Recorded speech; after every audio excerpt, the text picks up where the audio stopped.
mais uma vez muito bem-vindos. Com a proximidade do término do nosso curso, vamos agora fazer uma abordagem sobre o tão famoso trabalho de conclusão de curso. A nossa proposta com essa aula é poder demonstrar os elementos constitutivos do trabalho de conclusão do curso, bem como as formas com que vocês podem construir esse trabalho. O trabalho de conclusão de curso, na nossa especialização, ele pode ter dois formatos, o do projeto de intervenção e de artigo científico.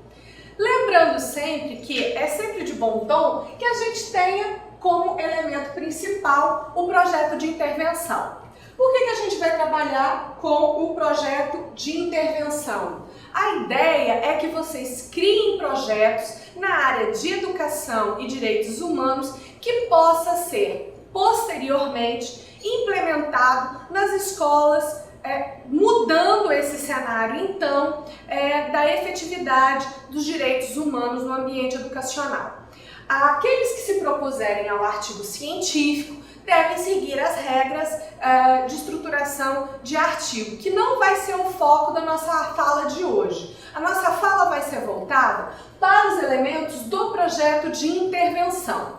Nesse sentido, nós temos então que, pelo eixo central do nosso trabalho, dos nossos estudos, direitos humanos e educação tem que ser os norteadores desse elemento do projeto, né? Nas diversas áreas, seja mobilidade, seja inclusão, seja violência intrafamiliar ou violência fora do seio familiar. Nós podemos trabalhar com a questão de acessibilidade, né, desenvolvimento de materiais pedagógicos que possam estar sempre voltados para essa relação dos direitos humanos. Meio ambiente, que dá uma gama de possibilidades para trabalho dentro da área educacional. Então, ante essa perspectiva, o projeto, para nós, é um projeto educacional, né? O projeto de intervenção pedagógica na escola tem como finalidade delinear a intencionalidade das ações a serem implementadas na escola. Esse é o mote do nosso trabalho. Nós precisamos ter em mente que nós vamos desenvolver ou vamos criar projetos para serem aplicados dentro do ambiente educacional. E não precisa ser lógico para a escola inteira, tá? A gente precisa ter em mente que isso é difícil, é complexo. Vamos restringir o nosso campo de atuação. Então você vai querer trabalhar com turmas do quarto ano, você quer trabalhar com turmas do ensino médio. Qual é o seu público? Você precisa ter em mente um projeto direcionado para um público, voltado para as necessidades daquele público e para a linguagem acessível àquele público, tá? Isso é importantíssimo, tá? A relação direta entre as atividades curriculares propostas, bem como as produções a serem realizadas com a implantação desse projeto. Então eu preciso ter uma pertinência no eixo dos direitos humanos, que é dentro das atividades curriculares do colégio, que permita então a sua realização dentro do ambiente educacional. Né? Em nada adianta querer elaborar projetos de grande extensão, de uma imensa magnitude e que não possa ser implementado posteriormente. Se o nosso objetivo aqui é realmente proporcionar mudanças ou alterações ou reflexões dentro do ambiente educacional. Quais são os elementos constitutivos do projeto? Aqui, nesse elemento constitutivo de projeto, a gente vai ter uma diferença entre o projeto de pesquisa. É óbvio, né? Os elementos internos podem até ter nomes similares, mas a forma como se irá trabalhar esses elementos é que difere na realização de um projeto de intervenção.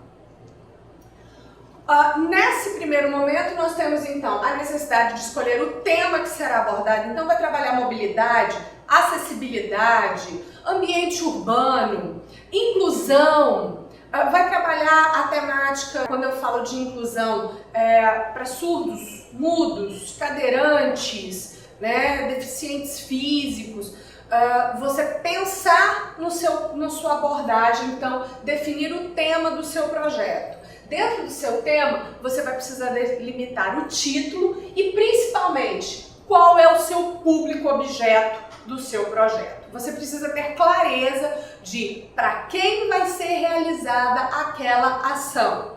Se você vai trabalhar com o ensino fundamental 1, com o ensino fundamental 2, eu vou trabalhar com o ensino médio, eu vou trabalhar com a educação infantil. Por quê? Porque o modo de ação, o direcionamento do projeto, ele é diverso atendendo às necessidades do seu público-alvo.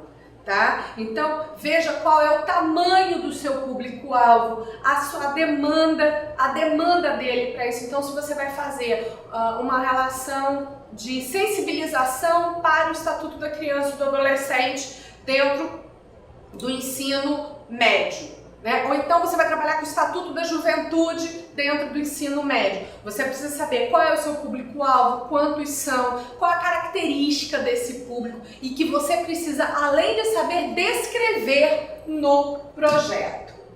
Tá? A apresentação ou introdução, que é o primeiro elemento caracterizador do projeto, ele vai trazer então a sintetização da sua problemática. Né? A introdução, ela tem como papel situar o indivíduo, o leitor, né, aquele que vai ler o seu projeto, ante a sua problemática, essa problemática que você verificou. Então, se você vai trabalhar com o uso de internet nas salas de aula, né, material digital, então você vai trabalhar com o quê?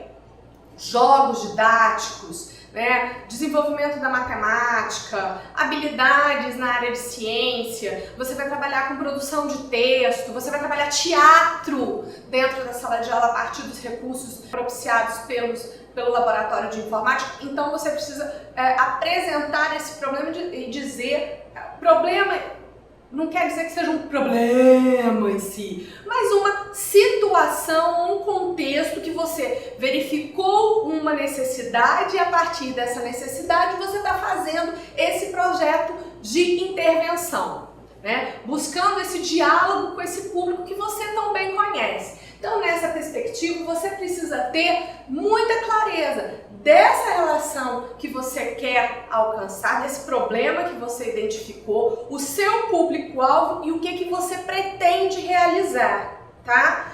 Esses são os eixos norteadores do seu projeto.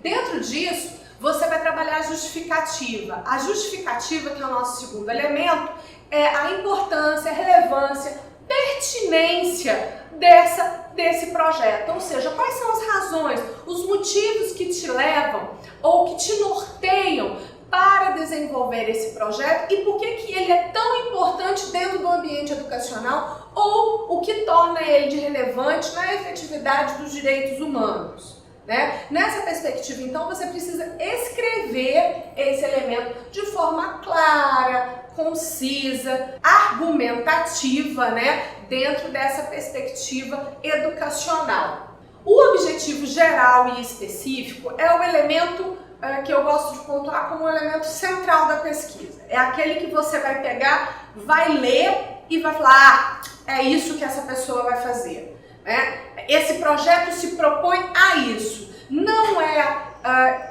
explicativo, ele é direto, conciso, preciso e ele é normalmente iniciado por verbos no infinitivo, né? Desenvolver, aplicar, estudar, você vai trabalhar essa relação de forma direta, são sempre ações. O objetivo geral, ele é o meu macro espaço do meu problema, ou seja, eu pretendo desenvolver o estudo ou análise de textos para a criação de peças de teatro dentro do colégio tal no ensino no ensino médio. Né? Eu posso trabalhar com textos de Monteiro Lobato, estudo de texto, análise e estudo de textos de Monteiro Lobato, com crianças no ensino fundamental 2, no intuito de desenvolver textos ou narrativas dentro da sala de aula, né? Então você vai precisar trabalhar essa relação dos direitos humanos, então o acesso à educação, direito à leitura, análise crítica, né? Eu quero trabalhar com a relação de meio ambiente, então nós podemos trabalhar com o meio digital, o meio de informática, né? Os laboratórios de informática, e a procura de notícias de desastres ambientais, e com isso levar o debate para a sala de aula e o papel do homem nessa relação dos debates da formação das grandes catástrofes ambientais na atualidade, e o indivíduo como elemento de alternância ou de mudança desse cenário na formação de indivíduos mais conscientes ambientalmente. Então você vai trabalhar com essa perspectiva. Para isso, então, se você tem essa visão do objeto geral, você vai desenvolver os objetivos específicos, que são ações que se desdobram dessa relação do objeto geral. Então, se o objetivo geral, vamos trabalhar então com a relação das catástrofes ambientais, da formação da consciência ambiental, então você vai levar os alunos a um laboratório de informática para realizar pesquisas, realizar debates em sala de aula sobre as catástrofes, né? Produzir murais ou cartazes ou debates entre alunos na defesa. Eu posso usar grupos dirigidos, né? Um de defesa e o outro de acusação dessas relações ambientais. Então você trabalha, você tem um leque de opções para isso. Mas o que é importante para isso? Você também tem a fundamentação teórica. Ou seja, revisão do estado de arte é você trazer para o seu projeto de pesquisa, para o seu projeto de conclusão do curso, aquilo que evidencia a existência dessa problemática, né? Aquilo que evidencia dentro do contexto, dessa realidade que você levantou, desse público-alvo que você tem como objeto principal. Um aporte teórico que me traga a evidência ou me demonstre a pertinência do seu estudo, né? A problemática. Então, nesse sentido, se você vai trabalhar com a relação da inclusão nos colégios, você explicar o que é a inclusão, qual é a situação do cenário atual, como estão as estruturas organizacionais do colégio para atender a essa demanda, você fazer então levantamentos de estudos que estejam voltados para a área de inclusão. Então, dentro dessa proposta, o que se tem é que a fundamentação teórica é uma leitura e uma demonstração bibliográfica desse objeto, tá? Para nós, as fontes de pesquisas, elas podem ser documentação indireta ou documentação direta. No primeiro momento, e aí vocês precisam ter muita clareza também para essa relação, a indireta é simples, né? Que são as relações bibliográficas ou as documentais. As bibliográficas são livros, artigos que podem ser tanto físicos como digitais, né? As documentais, a gente tem tanto as portarias, os decretos, as regulamentações, bem como as decisões judiciais são elementos de fonte, são possibilidades de fontes para a fundamentação. As documentações indiretas, que são mais difíceis de serem acessadas, que são informações recolhidas através das técnicas de entrevista, enquete, observação ou questionário. Quem for trabalhar com essas técnicas aqui, né, de entrevista, enquete, observação ou questionário, e aí a gente já está falando dentro de uma proposta mais metodológica, o importante é considerar o seu público-alvo e como você vai trabalhar com ele, se ele vai conseguir acessar esse seu método de estudo, de trabalho, tá? E isso está literalmente voltado às estratégias de ação ou metodologia. Então, você pode querer trabalhar a relação de perceptibilidade do ambiente da escola pelos alunos do ensino fundamental 2, né? Então, como é que eles enxergam o ambiente escolar e eles se põem dentro deste ambiente. Então você tem que, se você vai trabalhar com entrevista, com questionário, é bom que você tenha cuidado com a formulação desses elementos. Por quê? Porque no projeto, esse questionário, essa entrevista já tem que estar pronto. Não adianta você querer falar, ah, não, eu ainda vou fazer. Não, o projeto tem que trazer esse elemento dentro dele, tá? Não é, ah, não, é porque isso é interessante, ah, isso vai ficar muito bom, tá? Mas isso já tem que estar pronto, tanto o questionário quanto a entrevista, o roteiro da entrevista, ele já precisa estar estruturado dentro do projeto. Dentro do veio metodológico, a gente precisa se ater à dinâmica de construção das ações do projeto. Então, se eu quero trabalhar com a formação dos alunos, eu quero trabalhar os direitos humanos e não uma proposta educacional com o corpo docente ou administrativo da escola, essa também é uma perspectiva que pode ser trabalhada, né? Você não precisa ter projetos que sejam voltados somente para os discentes, você pode ter também voltado para os docentes. Então, dentro dessa ação, como é que você vai fazer isso? Então, você vai ter que explicar passo a passo do desenvolvimento do seu projeto, tá? Você precisa explicar todas as ações que serão feitas, então se vão ter reuniões, quantas reuniões, de que período, de que tempo em que tempo, qual é a média de duração de cada reunião, se vai ter debate, como serão feitos os debates, que temas serão levantados, como ele vai ser articulado, quem vai ser o mediador, se vai ser um trabalho de pesquisa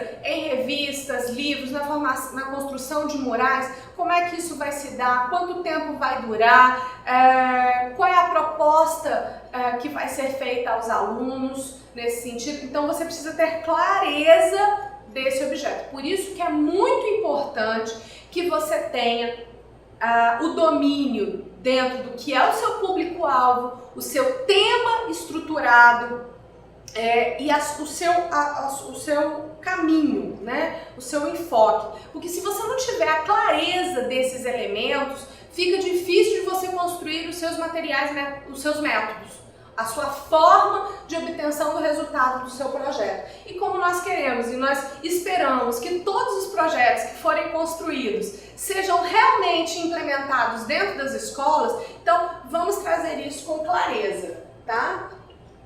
Então eu posso ter o emprego de técnicas como convivências, grupos, jogos, né, questionários, relatórios, cartazes, álbum seriado, fita de vídeo. Eu posso fazer debates de filmes em sala de aula ou para os alunos. Eu posso fazer um universo de ações, tá, que estão dispostos, ou de técnicas que estão dispostas para vocês instrumentalizarem o seu projeto de intervenção.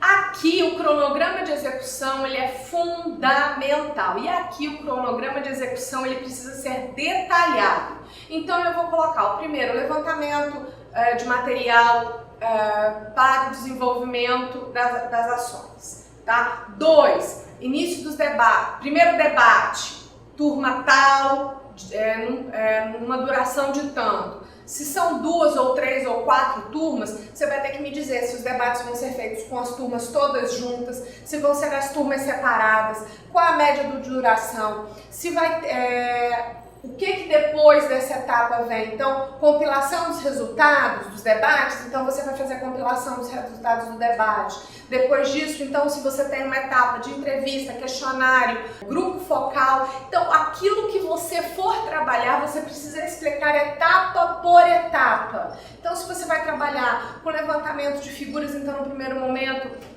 estruturação, busca de material de suporte para a pesquisa, para a procura de imagens voltadas para determinada área. Então, eu vou trabalhar com a colagem, eu vou fazer cartaz, eu vou fazer entrevista, como eu vou fazer, em que tempos elas vão durar, isso tudo precisa estar explicado. É como se fosse um plano de curso, né? Todo mundo conhece muito bem o plano de curso, então a gente tem lá as estruturas das aulas, né?